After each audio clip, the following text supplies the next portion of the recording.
예. 이게 그 제목이 그리스도의 인격 이렇게 되어 있는데요. 이게 The Person of Christ입니다. 이게 좀 한국말로 이게 좀 애매하거든요. The Person of Christ. 이 person이라는 말은 인격이라는 말보다는 인격이라고 하면 안 되고요. 정체, identity. 그러니까 예수님은 누구신가? 예수님의 본질. 예수님은 과연 누구신가? 예수님께서 베드로와 제자들에게 사람들이 나를 누구라 하느냐? 너희는 나를 누구라 하느냐? 예수님은 누구신가? 이게 제일 정확한 표현인데, 이게 이제 The Person of Christ니까 이걸 자꾸 그리스도의 인격 이렇게 번역하게 되거든요. 이렇게 되면 좀 혼선이 빚어집니다. 그리스도의 인격 그렇게 되니까 그리스도의 어느 일부분이죠.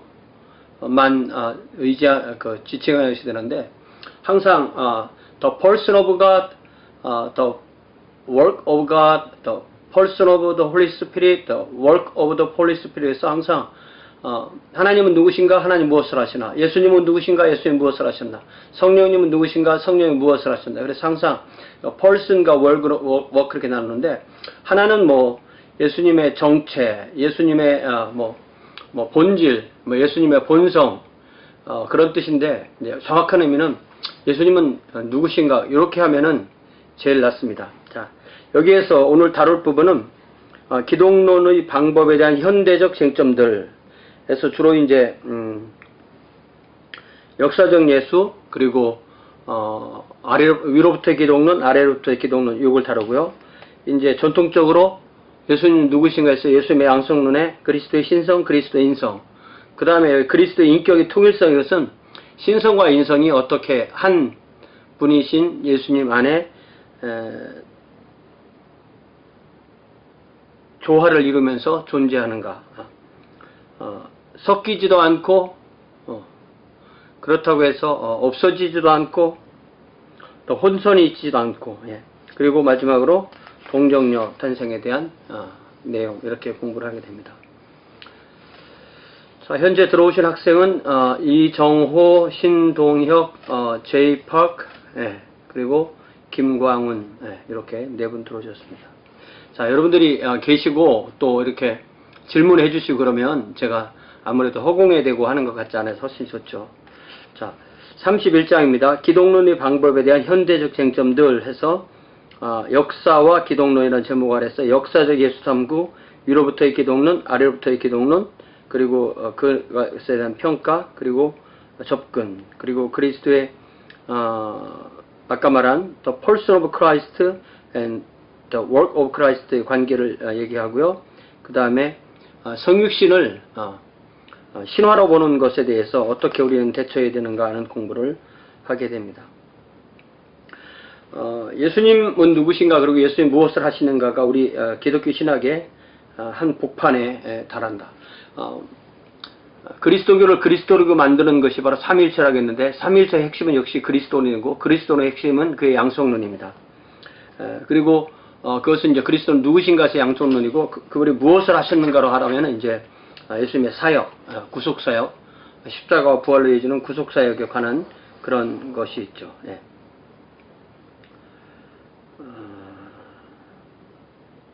자, 이제 이 챕터를 어떻게 구성한다는 얘기가 244페이지에 나오고요. 이제 역사와 기독론이라는 제목 하에서 소위 역사적 예수 탐구에 관한 이야기를 합니다. 그러니까 역사적 예수, 히스토리컬 지저스라는 이 텀은, 이 용어는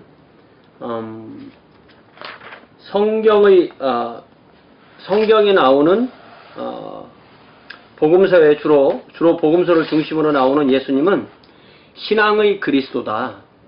그리고 이 복음서를 통해서 사도들의 신앙으로 채색된 그런 예수님이 아니라 어떤 원초적 예수, 실제 예수님은 어떤가?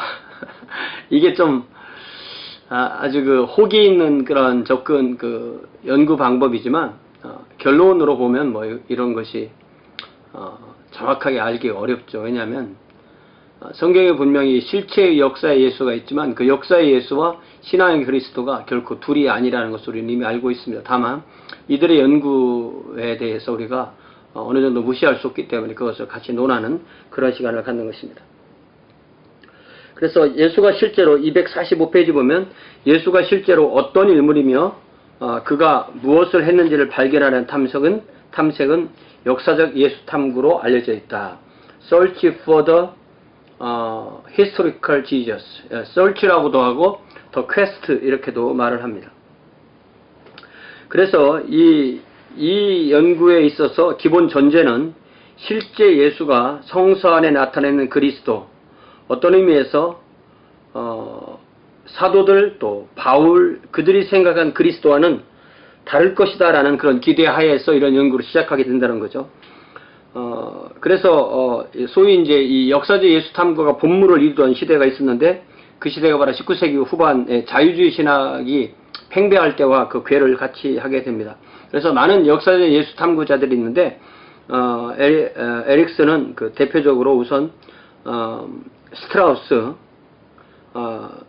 와 에르스트 르낭에 대해서 이렇게 먼저 얘기를 해주겠습니다. 둘 다 19세기 후반을 살은 분들인데요. 스트라우스는 이제 독일 사람이고 르낭은 이제 프렌치, 프랑스 사람인데, 여러분 그 대전에 그 한남대라는 대학이 있고 제가 그 대학생이 있을 시기, 그러니까 1800년도 1980년도 그 초반과 그럴 때 그 한남대가 이제 미션 스쿨이기 때문에 거기에 이제 기독교 신학을 가르치는 그 신학 교수들과 뭐 교목 이런 분들이 계시는데 그분들이 이제 기독교 학과라는 그 과목을 전학생들한테 가르치는데 그때 독서 과제로 냈던 게 바로 이 각주 2번에 나오는 에르네스트, 에르네스트는 영어 발음이고요. 에르네스트 르낭의 Life of Jesus 라는 이런 그 책입니다. 이게 그 1856년에 나온 건데 여기서 이제 쭉 읽어보면은 그 이제 한남대 학생들이 이제 저한테 가지고 와서 이 숙제 좀 도와달라고 그래서 제가 좀 쭉 읽어보니까 이게 이제 그 예수님의 부활을 어떻게 기록하냐면 예수님의 부활은 예수님 너무너무 사랑했던 사람들이 예수님을 너무 사랑했기 때문에 특히 여자들이 예수님을 너무 사랑했기 때문에 그들이 그 어떤 헛것을 본 것의 이 부활의 실체다 이렇게 얘기를 해주고 있어요. 그러니까 이게 무슨 도움이 된다고 이 책을 읽히는지 저는 그때도 이해를 못했습니다. 이게 참 좀 아찔한 현실이라고 할 수 있죠. 예. 그래서 이때 이 19세기 후반에 전체적인 분위기는 자유주의가 팽배했고 그때 이 지상에서 사셨던 예수님은 기적을 행하시는 삼위일체 하나님의 선지하신 제 위가 아니라 근본적으로 선한 사람 또 위대한 영적 진리의 교사로 그렇게 자리매김을 하게 되었습니다. 그대로 또 영향을 끼친 사람이 독일의 그 자유주의 역사신학자, 그러니까 이분은 그 아돌프 폰 하르낙은 교회사가이면서 신약성서학자라고 할 수 있습니다. 교회사가가 먼저이지만 이 신약성경과 교회사는 정확하게 그 시작 부분이 겹치기 때문에 같이 서로 연관이 됩니다. 그래서 하르낙의 작업은 예수 탐구의 정점이자 종국이다. 사실 그렇진 않죠. 그 이후에 계속 예수 탐구가 있었으니까. 그렇지만 어떤 한 정점을 이룬다는 그런 의미입니다. 하르낙에 의하면 복음서는 우리에게 예수에 대해 권위 있는 전기를 구성하는 수단으로 주지 않으며 이는 복음서들이 예수의 초기 생애에 관해서 거의 아무것도 우리에게 알려주지 않는다. 복음서를 봐서는 모른다는 거죠. 그러나 복음서에서 어떤 그 몇 가지 핵심되는 것을 끄집어낼 수 있는데 하르낙이 주장한 네 가지 주장은 네 가지 이런 관찰을 통해서 예수님은 어떤 기적을 행하는 성경에 나오는 그런 기적을 행한 분이 아니다. 그러니까 성경에 나온 기적 같은 것은 예수님의 초자연적인 것은 다 제거되어야 된다는 거죠. 그때는 다 모든 것이 기적이라 생각했던 때고 또 기적이 없었는데 죽고 나서 그 사람 위대하니까 기적을 이제 그 사람에게 더 씌웠고 또 어떤 자연 질서가 이렇게 위배된다면, 예를 들자면 배를 타고 가는데 풍랑이 일어났다가 갑자기 그 풍랑이 사라지면 기적이라고 그렇게 했다든지, 또 오늘날 어떻게 볼 때 그것이 해석이 안 되는 그런 것도 또 있을 수도 있었다. 이 정도로 해서 예수님은 결코 신약성경의 복음서에 기록된 그런 기적을 하는 분이 아니다라고 하르낙은 주장합니다. 그래서 예수님의 메시지에 대한 하르낙의 평가는 자유주의 신학 입장의 고전적인 진술로 간주되어 왔다. 그러니까 역사적으로 이 자유주의란 말을 쓸 때는요, 그것은 18세기에 개신교 정통주의 신학이 끝나고 이성의 시대에 들어서면서 그 기독교를 토럴리 어떤 그 하나님에게서 온 것보다는 인간이 그 역사의 그 산물로서 만들어낸, 그리고 그로 인해서 인간은 모든 것을 할 수 있다는 그런 낙관적인 그 견해에 의해서 세워진 신학을 자유주의 신학이라고 합니다. 그래서 자유주의 신학은 오늘날의 신학을 뭐 자유주의다 이렇게 표현할 수도 있지만, 1차적인 의미는 19세기에 팽배했던, 그래서 20세기 초에 신정통주의 신학이 오면서 이제는 서로 어떤 갈등을 갖게 된, 그런 신학을 자유주의라고 합니다. 그래서 우리가 어떤 신학적 스펙트럼을 보면 어떤 근본주의가 있고 보수주의가 있고 어떤 그 정통주의가 있고 또 뭐 중도파가 있다고 생각할 때, 그 다음에 이렇게 이쪽으로 계속 가서 그 끝으로 가면은 그걸 자유주의라고 어떤 그렇게 부릅니다. 그래서 하르낙은 예수님은 자기 얘기를 별로 하지 않았다는 겁니다. 하나님 얘기를 하고 왔다. 그러니까 예수님은 예수님의 그 메시지의 핵심은 뭐냐? 하나님의 왕국과 그 왕국이 도달했다는 걸 전했고, 하나님 아버지를 전하고 인간 영혼의 그 소중함을 얘기했고, 또 하나님의 그 보여주신 그 의와 사랑의 계명을 가르쳤다. 이렇게 얘기를 한다는 거죠. 그러니까 이거는 신약성경을 그 면밀히, 그리고 복음서를 면밀히 검토해봐서 자기가 생각할 때 이것은 아니더라고 생각해서 빼고, 자기가 생각할 때 이것은 분명히 예수의 것이다라고 생각하는 것만 모은 결과이지, 신약성경이나 복음서를 면밀히 보면 이런 결론만 나오는 것은 아니라는 거죠. 그래서 핵심은 그 하나님의 나라, 하나님의 왕국이라는 것은 분명히 맞습니다. 왜냐하면 하나님의 왕국은 사실은 신약성경이나 복음서만이 아니고 창세기부터 계시록까지 어떤 가장 그 크게 흐르는 그 어떤 그 물줄기가 바로 하나님의 왕국이라고 우리는 기억을 해야 됩니다. 그런데 이 놀라운 사실은 역사적 예수 탐구가 진행되자 복음서 안에서 발견된 그 예수는 그 예수를 탐구하는 사람들에 의해서 무의식적으로 이렇게 꾸며지고, 그래서 놀랍게도 그 탐구자들이 그리고 싶어 하는 예수를 그려낸 것이다. 그러니까 이게 결국은 자기 모습을 예수라고 그렇게 했다는 거죠. 그래서 로마 가톨릭 학자인 조울지, 이게 영어로는 그레고리라고 되어 있지만 그레고리는 아닙니다. 조울지 티레를 뭐라고 말하냐면, 하르낙이 바라본, 즉 가톨릭의 암흑의 19세기를 통하여 돌이켜 바라본, 그러니까 이 개신교가 자유주의로 갔을 때 로마 가톨릭은 아주 극보수주의, 아주 그것을 이제 암흑의 19세기라고 그렇게 불렀거든요. 조울지 티렐은 이 아일랜드의 가톨릭 학자이고 예수의 신부였는데, 개신교에 대해서 비판했는데도 또 로마 가톨릭에도 비판적 그런 입장이 있어서 예수에서도 쫓겨난 그런 학자가 바로 이 티렐입니다. 젊은 나이에 죽었고요. 그래서 뭐라고 말하냐면, 하르낙이 바라본, 즉 가톨릭의 암흑의 19세기를 통하여 돌이켜 바라본 그 그리스도는 깊은 우물의 바닥에서 보이는 자유주의 개신교들의 얼굴을 반영한 것뿐이다. 이게 깊은 우물을 파고 거기를 이제 신약성경의 깊은 우물을 파고 예수님을 발견하려고 그 우물을 쳐다봤더니 거기에 비친 모습이 예수라고 그려냈는데, 알고 보니까 자기 얼굴이 비친 거다. 재밌는 표현이죠, 그렇죠? 예. 아찔한 얘기 아닙니까? 만약에 우리가 설교할 때 우리 생각을 열심히 전했는데 그것이 하나님의 생각이 아니고 우리 생각이고, 우리가 예수님을 열심히 설명했는데 그것이 예수님의 모습이 아니고 우리가 원하는 예수, 우리가 바라보는 예수라면 그 얼마나 아찔한 일이에요. 그것이 바로 이 역사적 예수 탐구에 이런 개신교 학자들이 했다는 것입니다. 이제 에릭슨은 이 두 개의 저술, 다시 말하면 슈바이처와 마르틴 켈러의 그 저술이 자유주의적 예수 전 탐구, 자유주의적 역사적 예수 탐구의 종말을 가졌는데, 알버트 슈바이처, 우리가 알고 있는 그 유명한 슈바이처입니다. 슈바이처는 바로 독일의 아주 여러 가지를 많이 한 의사이고 또 오르간 연주자이고 또 선교사이고 한 그런 분이죠. 이분이 그 아프리카로 선교사로 파송이 될 때 이미 독일의 전반적인 교회는 당신은 아프리카 가면 설교는 하지 말아라. 당신은 이미 신학적으로 너무 자유주의이기 때문에 설교하면 안 된다. 가서 의사활동만 해라. 이렇게 파송했다고 그래요.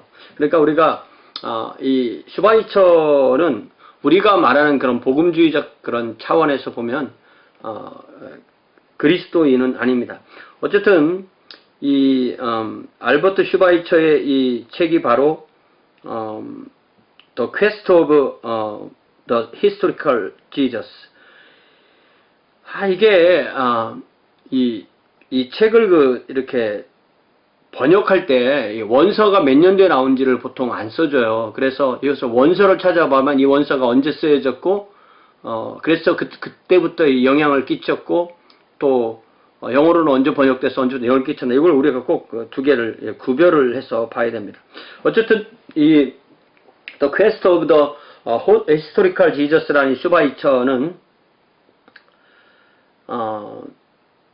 이 자유주의, 당대의 자유주의자들과는 다른 접근을 합니다.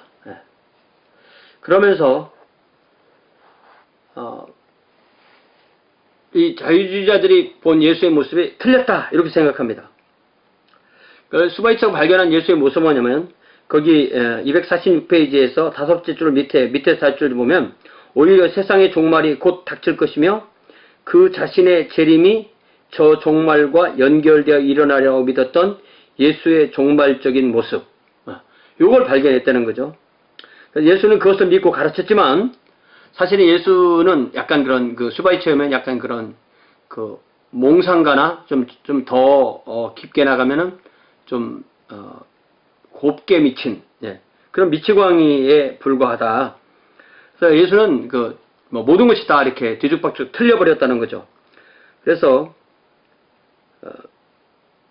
이 슈바이처는 뭐를 얘기한 거냐면, 그때의 예수의 모습을 봐라. 오늘날의 모습으로 바꾸지 말아라. 그래서 사실은 슈바이처의 이 역사적 예수 탐구는, 어떤 역사적 예수 탐구를 더 이상, 자유주의자들이 하던 그 방식이 잘못됐다고만 제시한 것이지, 이 자체로서는 오히려, 결국 슈바이처도 자기가 본 예수의 모습을 드러낸 거죠.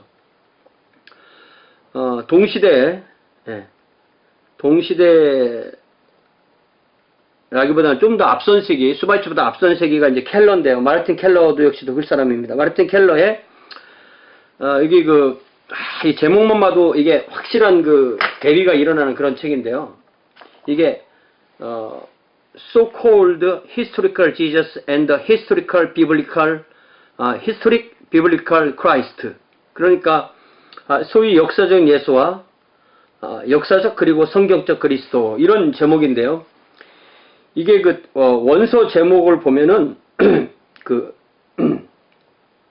우선 독일어에서 히스토리하고 게스크테를 구별하잖아요. 이 히스토리는 이제 객관적 역사고 게스크테는 어떤 의미로서 본 역사를 이렇게 구별하는 겁니다.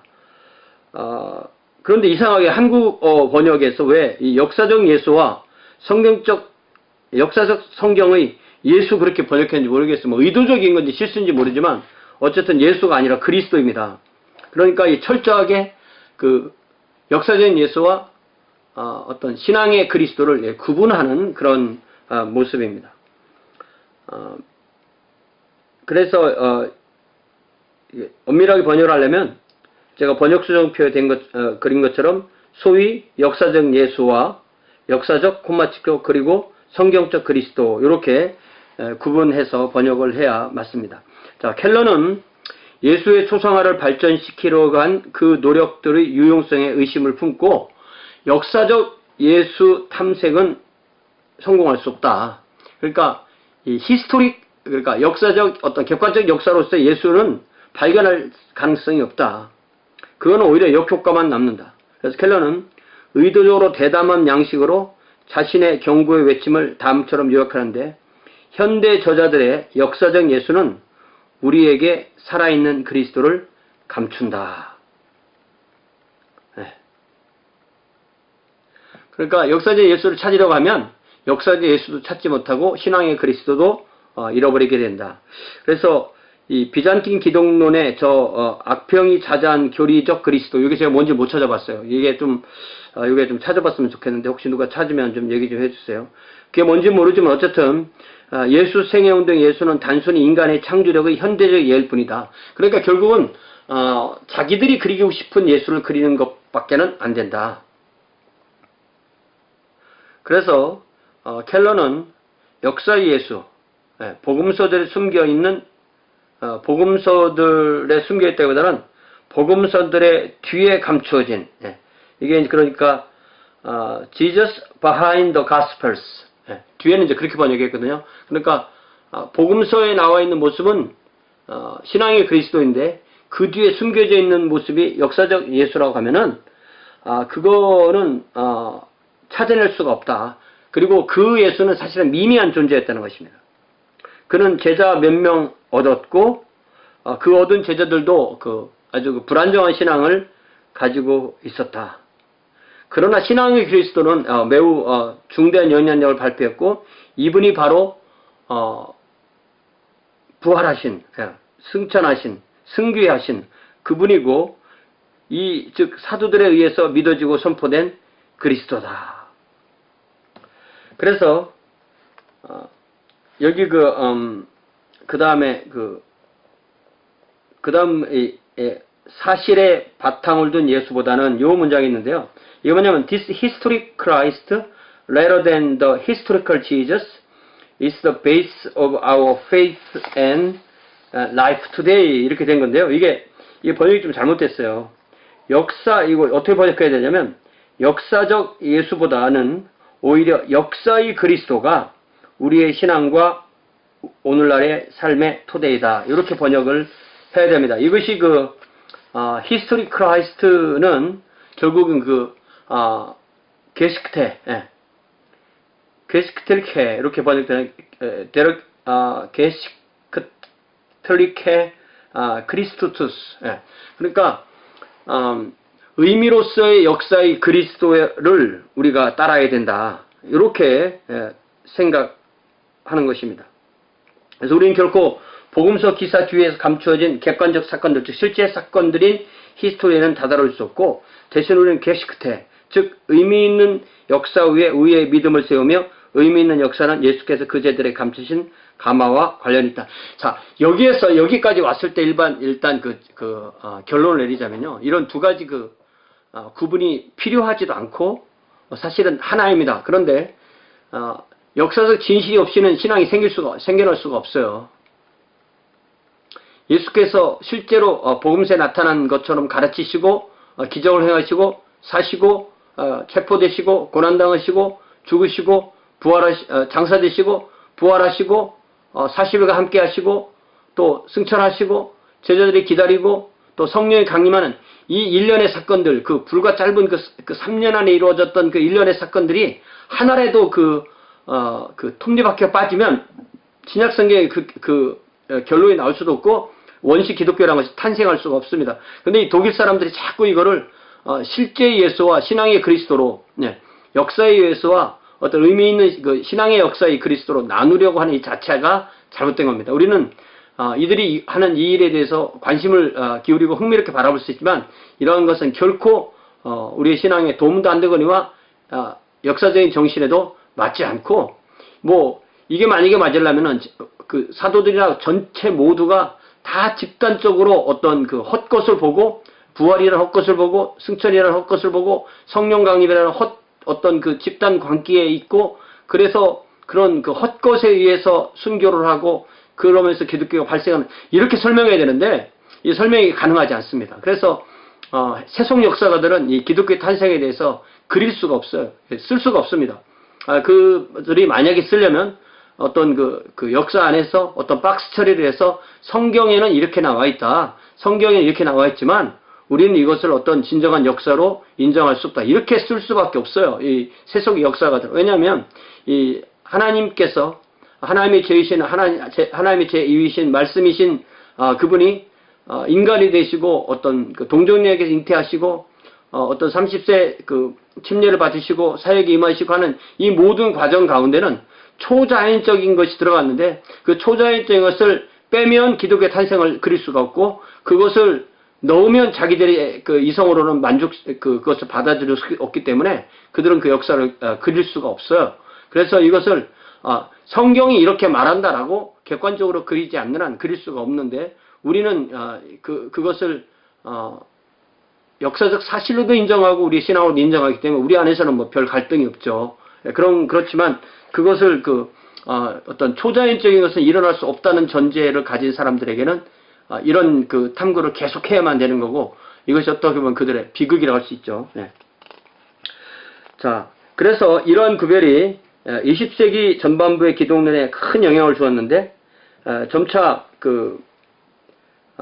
결국은 이제 복음서 뒤에 감추어진 역사적 예수의 생애에 대해서는 이제 초점을 가질 수가 없게 되었고 결국 그러면 원시 교회가 무엇을 믿게 되었느냐 이거에 관심을 갖게 되었는데 그러다 보니까 이제 신정통주의에 속하는 이 불트만이나 바르트나 브루너 이 모두 다 이제 1900년대에 들어와서 이제 주로 활동을 한 그런 사람들입니다. 이런 불트만 또 바르트, 브루너 이 사람들은 상대적으로 굉장히 오래 살았어요.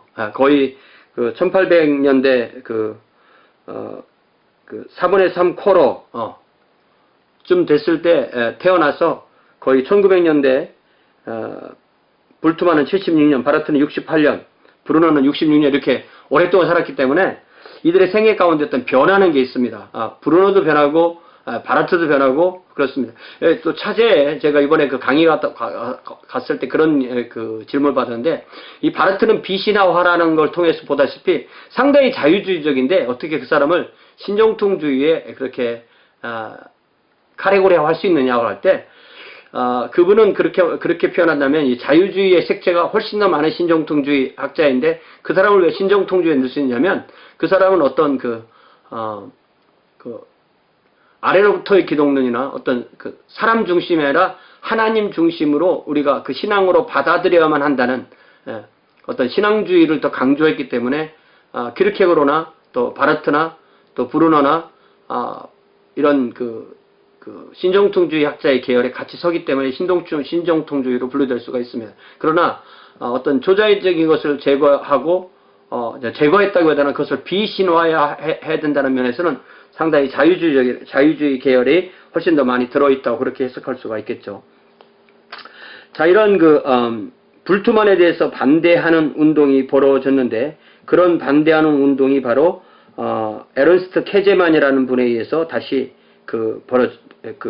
일어나기 시작했다. 247페이지 밑에 나오죠. 다른 사람들도 역시 예수가 실제로 어떠한 인물이었나, 즉 그가 실제로 말하고 행동한 것이 무엇에 대한 윤곽을 명확히 서술하는 시도에 종사하였고 지금도 종사하고 있는데 그런 사람들 중에 이제 금세기에 활동한 사람들이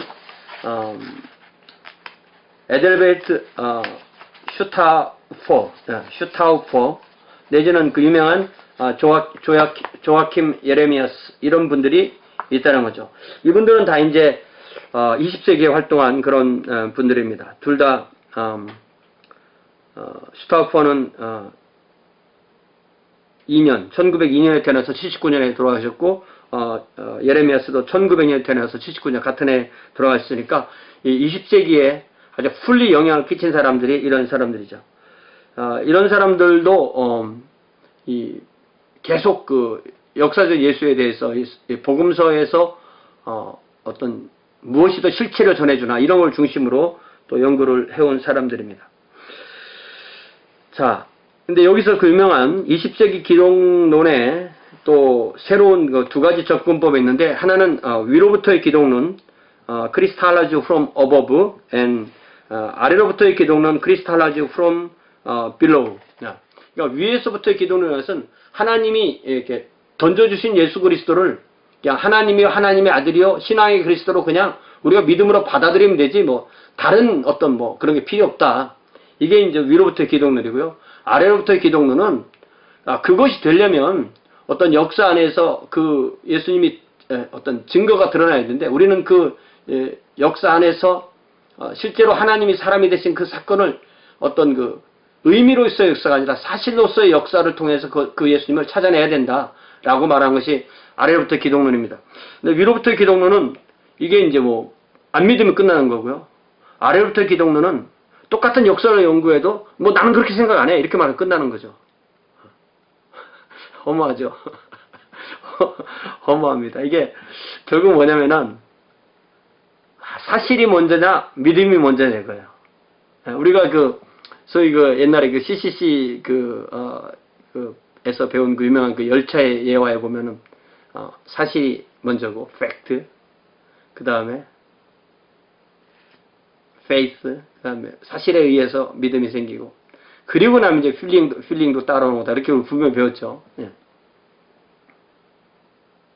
그러면 그 사실이 만약에 정확하다면 다 믿어야 할 텐데 예외 없이 한 사람도 예외 없이 다 믿어야 될 텐데 믿고 안 믿고는 다르다는 거죠. 그게 뭐 예를 들면 뭐 이순신 장군이라는 사람이 있었다. 나폴레옹이라는 사람이 있었다. 뭐 예수라는 사람이 있었다. 이런 거를 뭐 부인하는 건 없죠. 그러나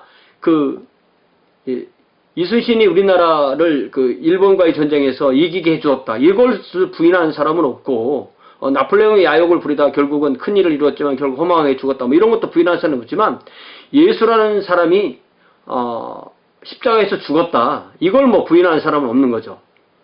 그러나 그 예수가 부활했다. 이 부분을 믿지 못한 사람이 있다는 거죠.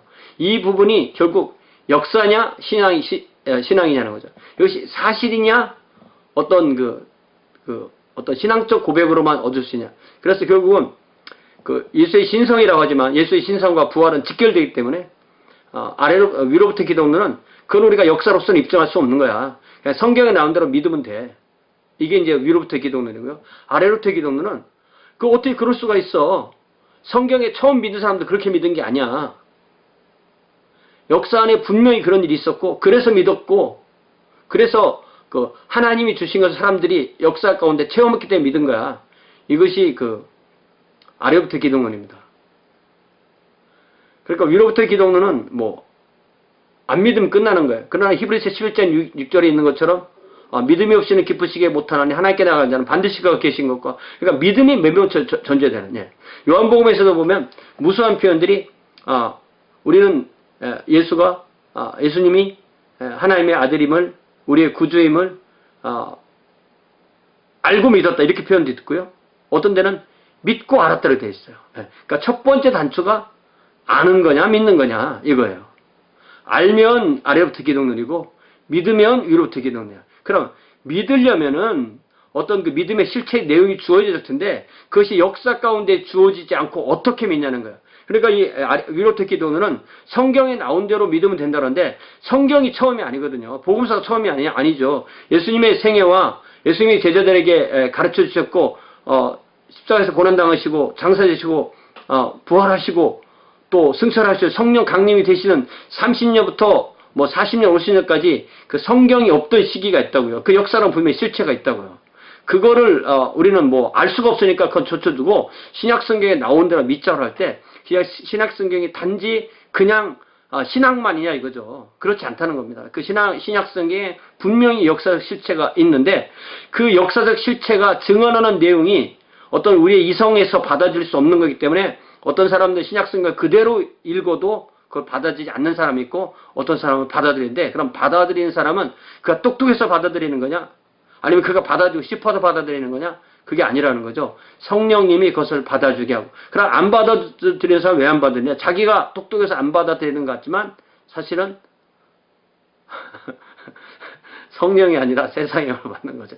야 이게 참 애매합니다. 이게 정말 애매해요. 왜냐면은 성령께서 그렇게 하셨다라고 해도 그 성령님을 믿는 사람에게는 뭐 아무런 문제가 없죠. 그러나 성령을 믿지 않는 사람들은 뭐 그건 너네들의 신앙에 관한 거다. 나는 그거 안 믿어도 괜찮다. 뭐 이렇게 나가는 거죠.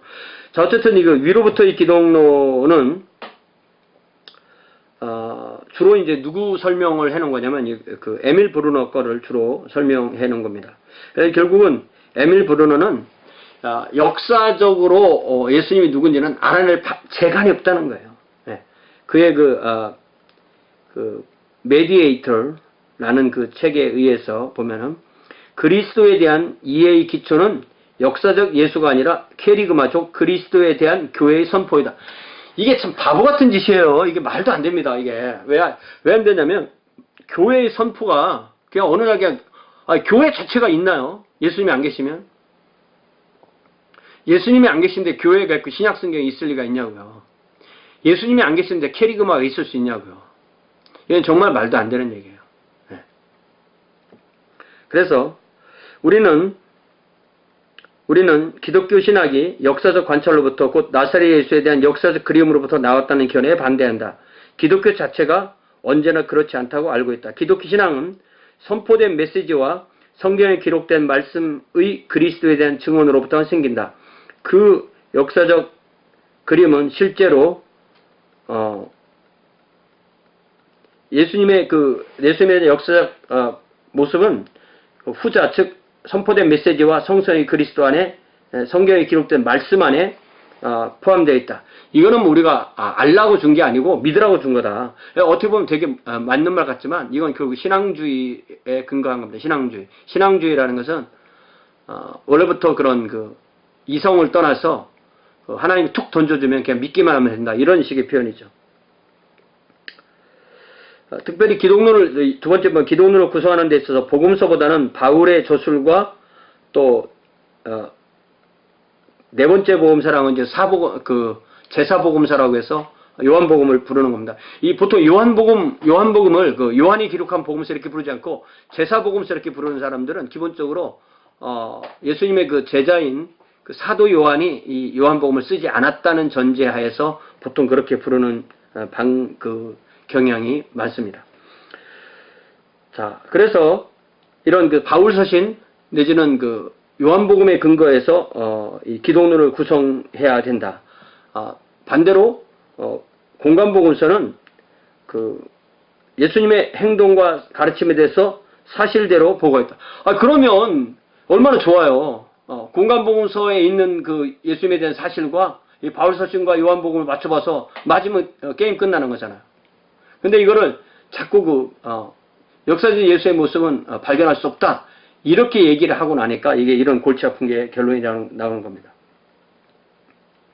자, 기독교 신앙이 역사적 예수에 대한 그림에서 나온 것이 아니라 그리스도에 대한 그런 증언, 즉 이것은 사도들의 증언들 뿐만 아니라 선지자들의 증언이다. 이 선지자들의 증언은 구약성경의 그 선지자를 말하는 것이 아니고 신약성경 시대에 활동하였던 사도가 아닌 사람들, 사도들과 함께 교회를 세운 사람들, 그러니까 예를 들자면 마가나 누가나 뭐 야고보나 이런 분들을 말하는 것입니다.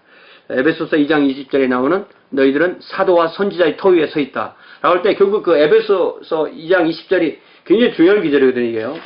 이거는 왜 이게 중요하냐면 그 사도 바울이 이 사도와 선지자 위에 서 있다고 이 에베소를 쓰는 시점에 있어서 신약성경은 없었거든요. 그럼 결국 교회는 어디에 서 있냐? 예수 그리스도를 전하는 그 사도들과 그 예언자들의 선지자들의 그 증언 위에 서 있다는 거예요. 그 증언에 의해서 교회가 생겼고 그 사도와 예언자들이 떠나고 그들이 남겨놓은 그 저작물이 신약성경이고 그렇기 때문에 오늘날 우리도 신약성경 위에 서면 되는데 그 신약성경이 단지 어떤 실책 없이 역사의 실책 없이 그냥 뭐 이 어떤 그 선언만 있었다는 그런 뜻이 아닌 거죠. 이건 굉장히 핵심적인 내용입니다. 이 부분이. 예. 그래서 으로부터 생겨나며 그것은 이 증언 위에 근거했다는 그 확신이 회복되게만 한다면 후대의 일상적 입장인 후대가 the last generation이거든요. the late나 last 이런 말을 쓰면 이거는 후라는라고 번역하면 안 되고 최근이라고 번역해야 돼요. 그러니까 the last generation 하면 최근 세대. 예. 가장 가까운 세대, 오늘날 세대의 일상적 입장인 공간복음서와 예수의 실제 말씀에 대한 선호는 필연적으로 살아야 돼. 이게 뭐 하는 짓입니까? 우리가 공간복음서에 있는 그 예수님에 대한 공간복음서를 좋아하고 예수님의 실제 말씀을 선호하는 것이 뭐가 잘못됐는데. 그러니까 이렇게 말하는 전제는요, 공간복음서와 예수님의 말씀에 대한 선호는 결국 그 사도 바울이나 그 다른 그 어떤 그 요한복음에서 전해주는 예수님의 모습을 거부하기 위해서 그것을 좋아하는 거, 이걸 말하는 거예요. 그러나 그것이 동일하다고 하면 아무런 문제가 없는 거죠. 세 번째로 브루노는 뭘 강조하냐면 그리스도에 대한 신앙은 합리적인 증명에 근거하지도 않고 그것에서 정당화되지도 않는다. 그러니까 어떤 이성의 내지는 역사의 증언으로서는 예수는 알 방법이 없다는 것입니다. 그래서 믿어지는 내용은 자연의 이성과 역사적 연구의 영역 밖에 놓여 있고 최종적으로 어떤 증명될 수 없는 것이다. 그래서 역사적 예수에 대한 연구가 예수 그리스도의 신성에 대한 믿음이나 그런 것에 대한 장애물을 제거하는 데 도움이 될 수도 있지만, 그렇다고 해서 그 믿음을 세울 수는 없다. 믿음을 확립하는 데는 역사적 예수를 가지고서는 역사적 연구를 통해서는 믿음을 입증하는 데는 성공할 방법이 없다라고 그렇게 정의합니다. 그러니까 이거는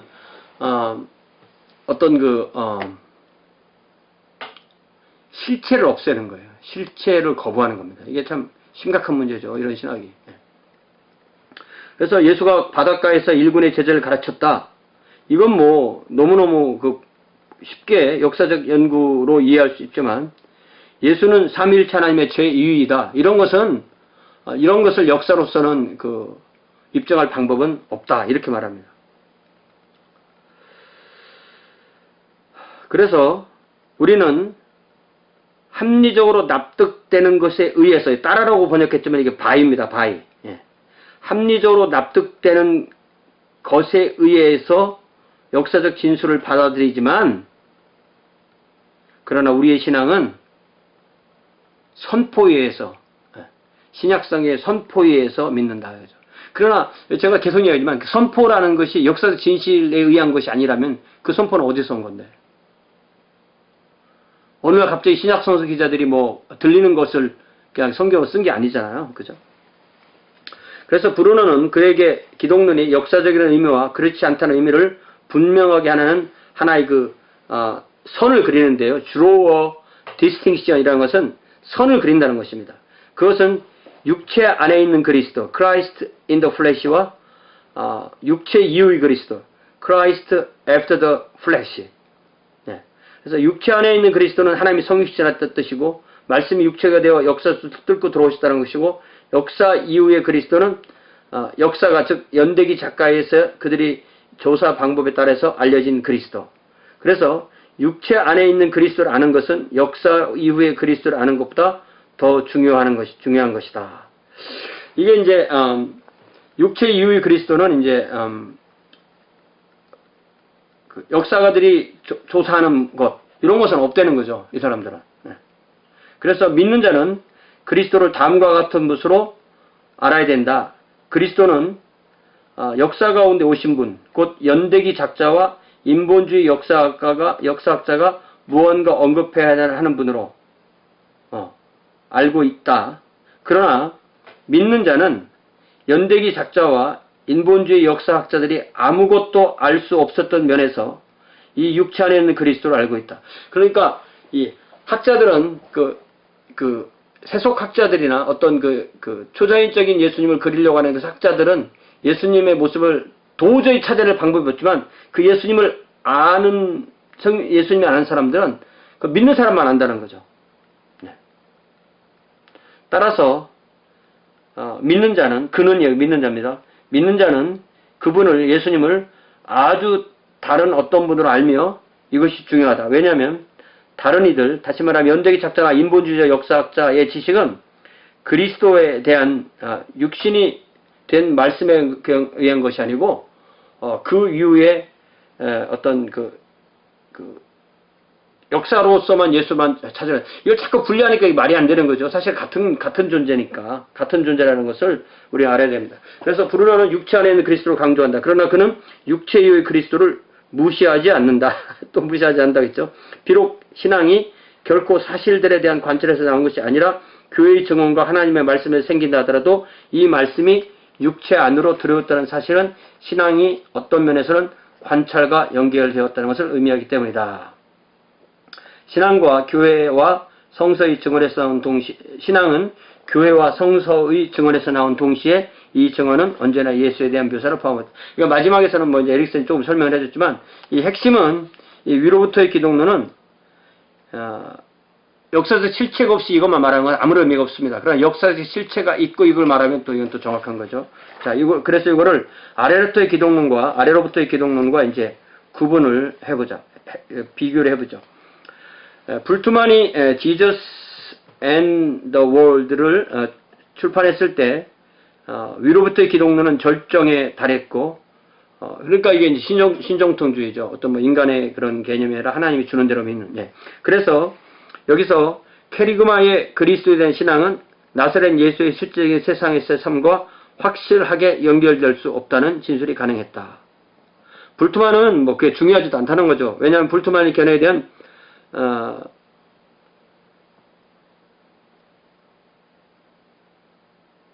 이제 그 불트만에 대해서 이제 반대하는 사람들이 나왔는데 그 대표적인 사람이 이제 케제만, 에른스트 케제만이다.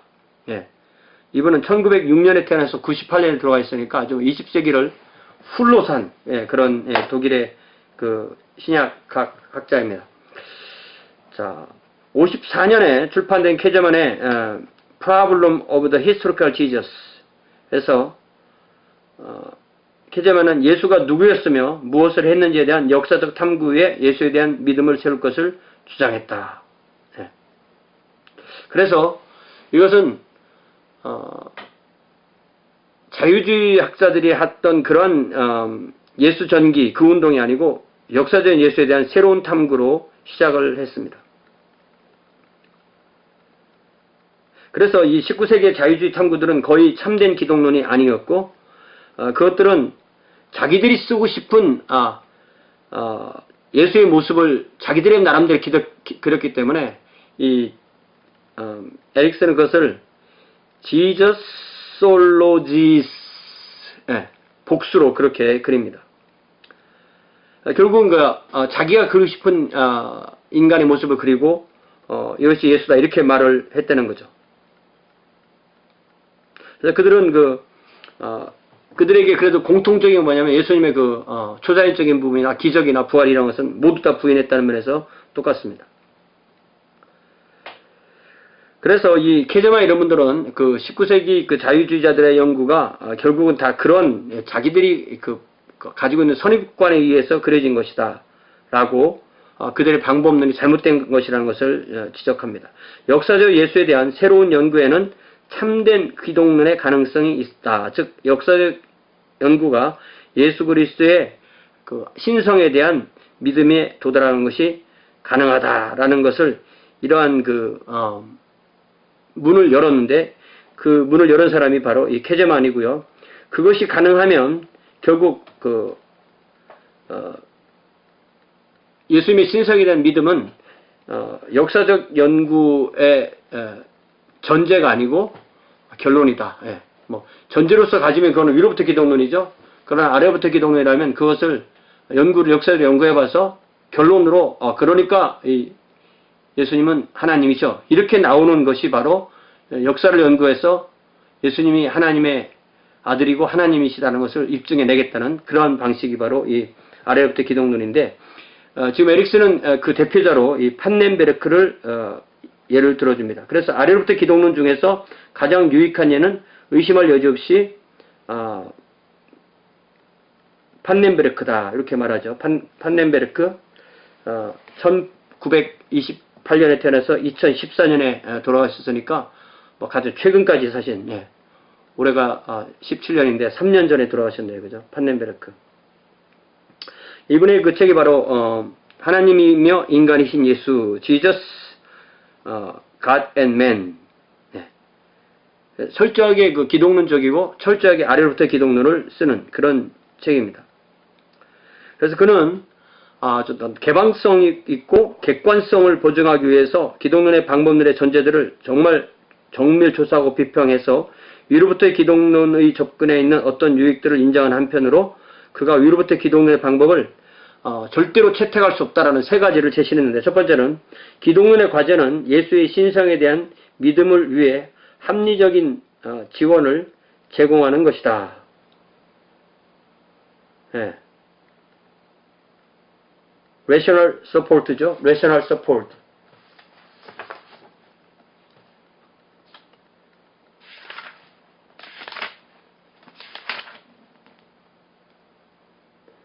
The task of Christology is to offer rational support for belief in the divinity of Jesus, for it is this which is disputed in the world today. 오늘날 이 많은 사람들, 특별히 지성이라는 사람들이 결국 뭐 하냐면 예수의 신성을 거부하기 때문에 우리는 아래로부터 기도를 통해서 역사를 통해서 예수님이 어떤 그 사람이시지만 동시에 하나님이셨다는 것을 우리가 입증해내는 것이 우리의 책임이다라고 판넨베르크는 생각했다는 거죠. 예. 위로부터의 기독론이 예수의 신성을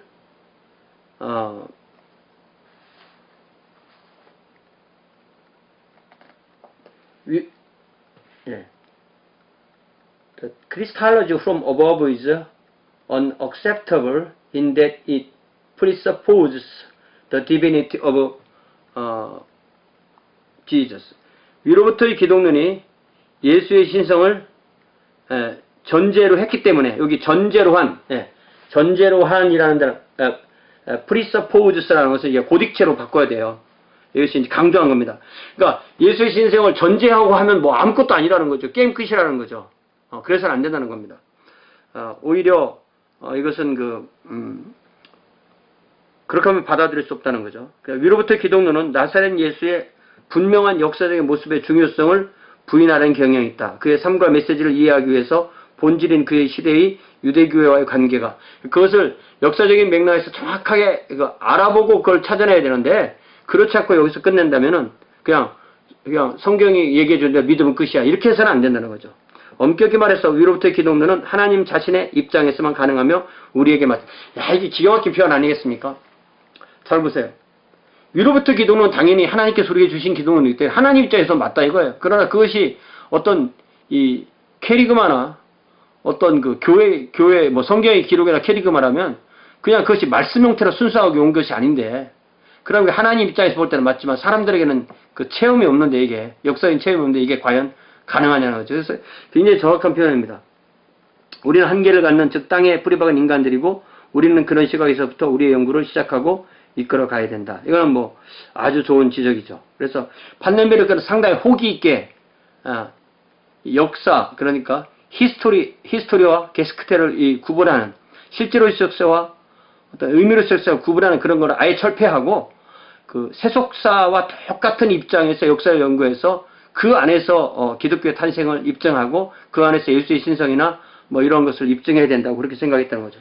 그래서 판넨베르크는 나사렛 인간 예수의 삶으로부터 그의 신성을 포함하는 완전한 기독론을 구성한다. 그래서 판넨베르크의 접근이 갖는 긍정적인 특징들이 위로부터의 기독론과 대조되는 아래로부터의 기독론의 근본 윤곽을 명백하게 만든다. 자, 그래서 이제 그 에릭슨은 요 251페이지부터 차근하게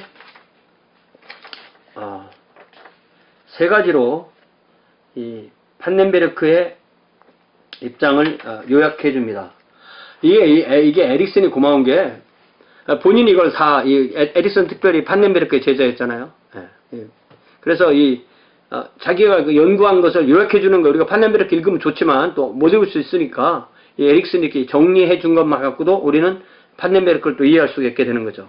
신약 성경의 캐리그마 뒤편에 대한 역사적 연구는 가능한 동시에 신학적으로 꼭 필요한 일이다.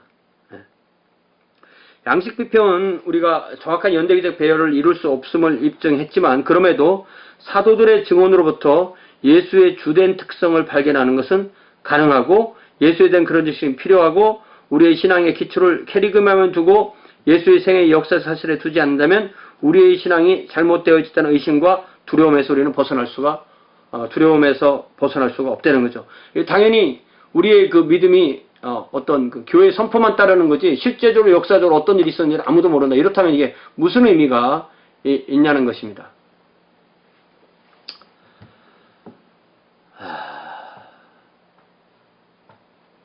자, 새로운 그 학우가 들어오셨습니다. 이현장 학우님, 한국 세종에서 들어오셨습니다. 환영합니다.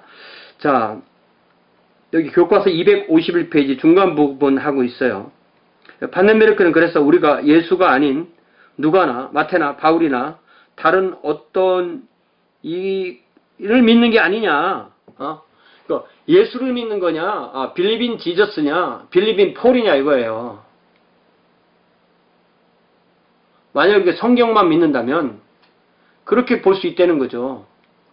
빌리빈 마태냐, 빌리빈 룩이냐 이렇게 되면은 결국은 예수는 모르니까 그들이 전해주는 것만 믿으라고 하니까 그러면 결국 그거는 예수를 믿는 것이 아니라 사도 바울을 믿는 것이 아니냐 이렇게 그런 불안감을 떨쳐버려야 된다는 거죠.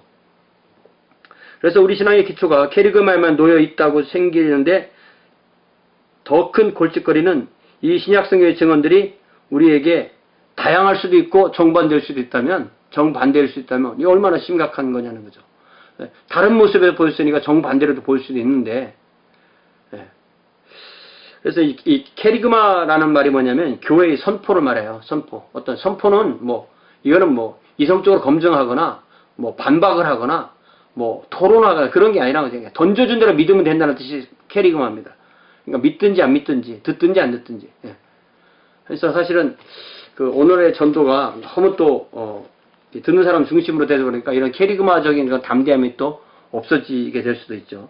어쨌든 그 모든 것들이 들어맞는 한 분 예수를 분별하기 위해서 우리는 다양한 신약성경의 여러 가지 증언들을 뚫고 넘어가서 역사의 실체 예수를 찾는 것을 포기하지 말아야 된다. 이것이 이제 이 판넨베르그죠. 판넨베르그 판단에 의하면 역사적 연구의 개방성을 가져온 것이 대단히 중요하다. 19세기 이 자유주의 탐구는 불투만의 비신화가 갖고 있는 문제랑 비슷하게 역사적으로 무엇이 가능하고 무엇이 불가능한가에 대한 아주 좁은 폭이 있었는데 가장 좁은 폭이 뭐냐면 예수는 기적을 행할 수가 없었다.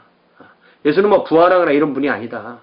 예수는 하나님이 사람이 되신 분도 아니다. 하나님의 말씀이 사람이 이런 분은 아니고 그냥 예수는 우리랑 똑같은 한 사람의 인간일 뿐이다라는 그런 전제하에 했기 때문에 아주 비좁은 그런 개념을 가지고 있는 거죠. 그래서 예를 들면 예수의 부활은 탐구가 시작되기 전에 아예 그냥 이거는 이 19세기 자유주의에서는 아예 그냥 제거된 그런 것입니다.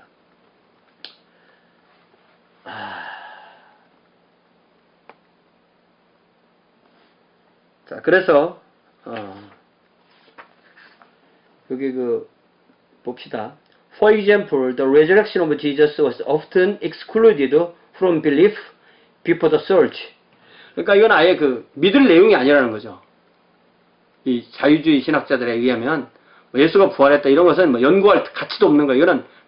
이거는 있을 수가 없는 일인데 성경에 기록됐으니까 이건 아예 처음부터 예수전 연구에서 빼버리자 이런 얘기입니다. 그러나 우리는 현대적 편견이 없이 성경 시대의 범위에 도달해야만 하는 것이 필수적이다. 이것이 이제 아래부터 기독론을 말하는 사람이고요. 여기 252페이지에서 자연적이거나 초자연적인 전제들이 배제될 때만 이게 도대체 번역을 왜 이렇게 하는지 이게 이제 거의 반역입니다. 반역. 이게 뭐냐면 only when naturalistic or anti-supernaturalistic presuppositions are laid aside can a Christology from above be properly constructed. 이게 뭐냐면은 이 자연적이거나 자연주의를 주장하거나